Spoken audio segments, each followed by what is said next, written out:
విజయవాడ ఇంద్రకీలాద్రి కొండకు అత్యాధునిక భద్రతా కవచం సిద్ధమవుతోంది. లైట్ డిటెక్షన్ అండ్ రేంజింగ్ టెక్నాలజీతో కొండను క్షుణ్ణంగా స్కాన్ చేసి 3D రూపంలో మ్యాపింగ్ చేయాలని ప్రభుత్వం నిర్ణయించింది. కొండలో ఎక్కడ రాళ్లు జరిపడే అవకాశం ఉందో ముందే గుర్తించి కావలసిన చర్యలు చేపట్టనున్నారు.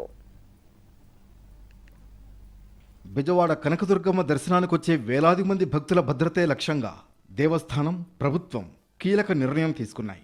దశాబ్దాలుగా ఉన్న కొండ చర్యల సమస్యను పరిష్కరించేందుకు రెడీ అవుతున్నారు. అత్యాధునిక లిడార్ సాంకేతికతతో 3D స్కానింగ్ సర్వే చేపట్టాలని నిర్ణయించారు. గతంలో ఘాట్ రోడ్ మార్గంలో కొండ చర్యలు విరిగిపడి ప్రమాదాలు జరిగాయి. కొండపై నుంచి రాళ్లు జారిపడకుండా ఉండేందుకు ఇనుప వలలు, రక్షణ గోడలు నిర్మించారు. కానీ వర్షం పడితే రాకపోకలు నిలిపివేయాల్సిన పరిస్థితి ఏర్పడుతోంది. అందుకే ఈసారి శాస్త్రీయ విధానంతో ఈ సమస్యకు చెక్ పెట్టాలని ప్రభుత్వం భావిస్తోంది. లిడార్ సర్వే ద్వారా కొండపై బలహీన ప్రాంతాలు ఎక్కడ ఉన్నాయో, పగుళ్లు ఎక్కడ ఏర్పడ్డాయో గుర్తించనున్నారు.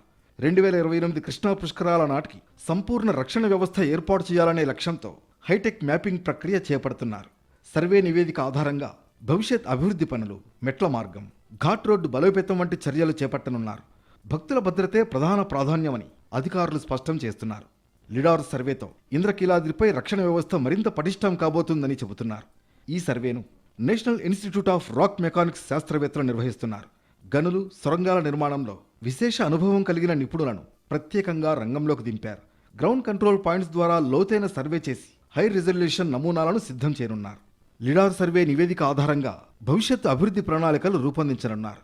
ఇంద్రకీలాద్రిపై పునర్నిర్మించబోయే పాశుపతేశ్వరాలయం, కొత్త మెట్ల మార్గం, కుమ్మరిపాలెం రెండో ఘాట్ రోడ్డు వంటి ప్రాజెక్టులకు ఈ నివేదిక బ్లూ ప్రింట్గా మారనుంది. దేవాదాయ శాఖ మంత్రి ఆనం రామనారాయణ రెడ్డి ఆదేశాలతో ఎన్ఐఆర్ఎం శాస్త్రవేత్తల బృందం ఇప్పటికే ప్రాథమిక సమావేశాలు నిర్వహించింది. ఆలయ అధికారులు, ఇంజనీరింగ్ విభాగంతో చర్చించి సర్వే చేస్తున్నారు. మొత్తంగా ఇంద్రకీలాద్రిపై కొండ చర్యల సమస్య పరిష్కారానికి ప్రభుత్వం తీసుకుంటున్న చర్యలపై సర్వత్రా హర్షం వ్యక్తమవుతోంది.